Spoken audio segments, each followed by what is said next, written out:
ഖുർആൻ സ്വർഗത്തിൽ കിടക്കുന്നവരുടെ ലക്ഷണമായി പറഞ്ഞ അല്ലദീന യുൻഫിഖൂന ഫിസ്സറാ വല്ലറാ, സന്തോഷമുള്ള സമയത്ത് ചെലവഴിക്കുന്നവരാണവർ, വിഷമമുള്ള സമയത്തും ചെലവഴിക്കുന്നവരാണവർ.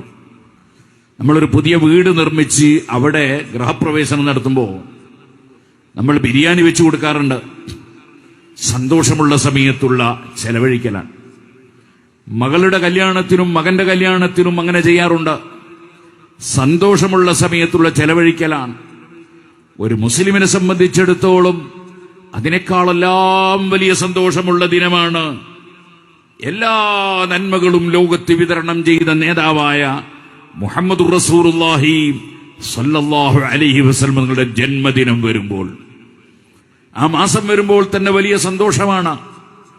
അവിടുന്ന് പഠിപ്പിച്ച ഖുർആൻ ഇറങ്ങിയ മാസമായ റമദാൻ വരുമ്പോഴും വലിയ സന്തോഷമാണ്. അതുകൊണ്ട് റമദാനിൽ ധാരാളമായി സംഭാവനകൾ നൽകും, ധാരാളമായി ഭക്ഷണം നൽകും, പക്ഷേ പകലല്ലെന്ന് മാത്രം. ഇതേപോലെ സുഹൃത്തുക്കളെ, റബീഉൽ അവ്വലാകുമ്പോ ധാരാളമായി ബിരിയാണി വെച്ച് വിളമ്പുന്നു, മറ്റ് ഭക്ഷ്യധാന്യങ്ങൾ നൽകുന്നു, സന്തോഷം പ്രകടിപ്പിക്കുന്നു, സന്തോഷമുള്ള സമയത്ത് ചെലവഴിക്കുന്നു. ഖുർആൻ സ്വർഗത്തിൽ കിടക്കുന്നവരുടെ ലക്ഷണമായി പറഞ്ഞ ഒരു കാര്യമാണത്. അല്ലദീന യുൻഫിഖൂന ഫിസ്സറാ വല്ലറാ, പ്രയാസമുള്ള സമയത്തും ചെലവഴിക്കും. അങ്ങനെയാണല്ലോ മഹാന്മാരായ സഹാബികൾ. ഇമാം അഹ്മദ് ഇബ്നു ഹംബൽ റളിയല്ലാഹു അൻഹു റിപ്പോർട്ട് ചെയ്ത ഹദീസിൽ കാണാം, ഇമാം സിയൂത്തി റളിയല്ലാഹു അൻഹു അൽ ഹാവിയിൽ ഫതാവയിൽ ഇതെടുത്തു ധരിക്കുന്നുണ്ട്. ഇന്നൽ മൗതാ യുഫ്തനൂന ഫീ ഖുബൂരിഹിം സബ്അൻ, 7 ദിവസം ഖബറിൽ മരിച്ച വ്യക്തികൾക്ക് പരീക്ഷണമുണ്ട്. ഫകാനൂ യസ്തഹിബ്ബൂന അൻ യുത്അമ അനിൽ മയ്യിതി 7 അയ്യാം.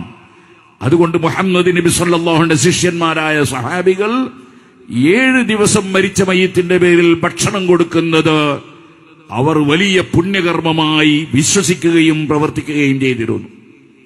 ഈ ഹദീസാണല്ലോ ഇമാം സയ്യിദ് റളിയല്ലാഹു അൻഹു ഉദ്ധരിച്ചുകൊണ്ട് അവിടുത്തെ അൽ ഹാവിയിൽ ഫതാവയിൽ പറഞ്ഞു, നബി തങ്ങളുടെ സഹാബികളുടെ കാലം മുതൽ എന്റെ ഈ കാലഘട്ടം വരെ, ഇമാം സയ്യിദ് റളിയല്ലാഹു അൻഹു ലോകത്തോട് വിട പറയുന്നത് ഹിജ്റ 911 അങ്ങനെ 900-ലധികം കൊല്ലം അതേ മക്കയിലും മദീനയിലും നിലനിന്ന് വരുന്ന സുന്നത്താണ് മരിച്ച മയ്യിത്തിന്റെ പേരിൽ 7 ദിവസം ഭക്ഷണം കൊടുക്കുക എന്ന സുന്നത്ത്. എന്റെ പ്രിയപ്പെട്ട സഹോദരന്മാരെ, വിഷമമുള്ള സമയത്തും ചെലവഴിക്കുന്നവർ സഹാബത്ത് അങ്ങനെയായിരുന്നു. മുൻഗാമികളായ മുസ്ലിമീങ്ങൾ അങ്ങനെയാണ്, ചെലവഴിക്കുന്നു സന്തോഷമുള്ള സമയത്തും വിഷമമുള്ള സമയത്തും.